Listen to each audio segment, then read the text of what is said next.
And Mr. Carney had to promise that he would reverse everything he had written in his book. Remember, he called this book Values. He said, "These are my values," he wrote in this big book. And then a few years later, he said, "Well, if you don't like my values, I've got other ones." It really makes you question whether he ever believed it in the first place or whether he still does and he's hiding them. But I'd love to say that imitation is the highest form of flattery, but imitation without action is an illusion. They're not actually implementing what they promised or the policies that they stole, and the results speak for themselves. Canada's ranking on the Global Happiness Index has gone from 5th just 10 years ago to 18th last year, now to 25th in the world. Our young people now rank the 71st happiest, behind the US, the UK, and Australia, of course, but also behind Kazakhstan, Vietnam, and Moldova. Kazakhstani youth are happier than Canadian youth. Something bad is happening out there, and it's getting worse. And we can take the tranquilizing drug of blaming world events for the appalling conditions, but that painkiller only masks that the injuries are self-inflicted. All the other countries of the world have faced the same global problems of COVID, of tariffs, of wars in Ukraine and Iran. Yet here under Mark Carney, Canada has the highest household debt in the G7, the worst and most unaffordable housing market in the G7, the lowest investment per worker in the G7, the second highest unemployment in the G7, a net outflow of $1 trillion of investment in the last decade alone, according to RBC. Twice as much investment has left Canada as returned under the Liberals, according to RBC. And we have twice as many Canadians opening businesses abroad as they do at home. More opening businesses in the United States, more Canadians opening businesses in the United States than here at home. That's not elbows up, that's elbows out. Now, it is a comforting illusion to say that this crumbling economy is only the result of past Liberal failures, and that surely the party has learned its lesson, that Mark Carney promised in the last election he would backtrack on all these Liberal problems. But what really has changed? Really? Strip away the adjustments for style and image and ignore speeches and promises. What is different a year later? A neutral and objective read of all the policies actually on the books for the Government of Canada will show that nothing has changed. In fact, deficits are higher, spending is higher, taxes are about the same, and all the laws passed by Trudeau to slow down resource development and free criminals onto our streets, all of them are still in place. Not one word, not one comma, not one period has been changed. Those are the facts. Everything else is an illusion.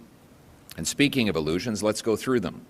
The illusion was that Mr. Carney would spend less and invest more. Instead, a year later, government spending is up by 4.5%, spending on bureaucracy up 7%, spending on day-to-day operations up 9%. Spending on capital investments is actually down. That's the only part that's dropped. Now, that spending is on top of the already insane levels that Trudeau left behind. Carney has doubled Trudeau's deficit, and outside of COVID, he has the biggest deficit in Canadian history and the highest spending as a share of GDP since 1996.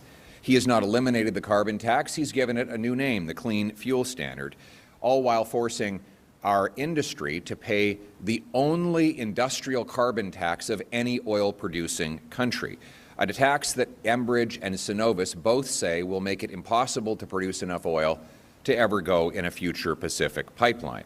The illusion was that he was going to build faster than anybody than we had seen in generations. Yet he has not removed a single Trudeau-era anti-development law.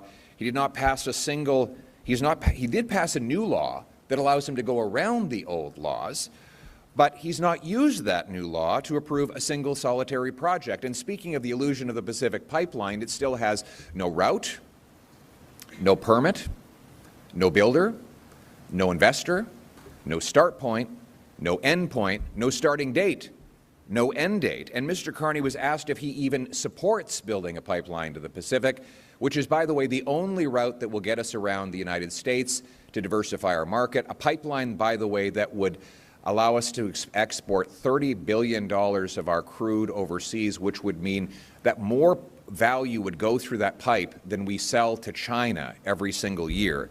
And he was asked if he supported. His answer was like something out of Dr. Seuss. He said, so all that lines up to, it's more likely than not, which means more probable than possible, but none of that is to say certain. Still a lot of work to be done. Anybody want some green eggs and ham? Now, the illusion, of course, was that he was going to double home building, and here we are with his own housing agency saying that home building will drop by 18%. Then there's the China illusion. When he said that Beijing, a year ago, he said that Beijing was the single biggest threat to Canada. And then about 3 months ago, he signed on to what he called a strategic partnership for a new world order with the dictatorship in Beijing.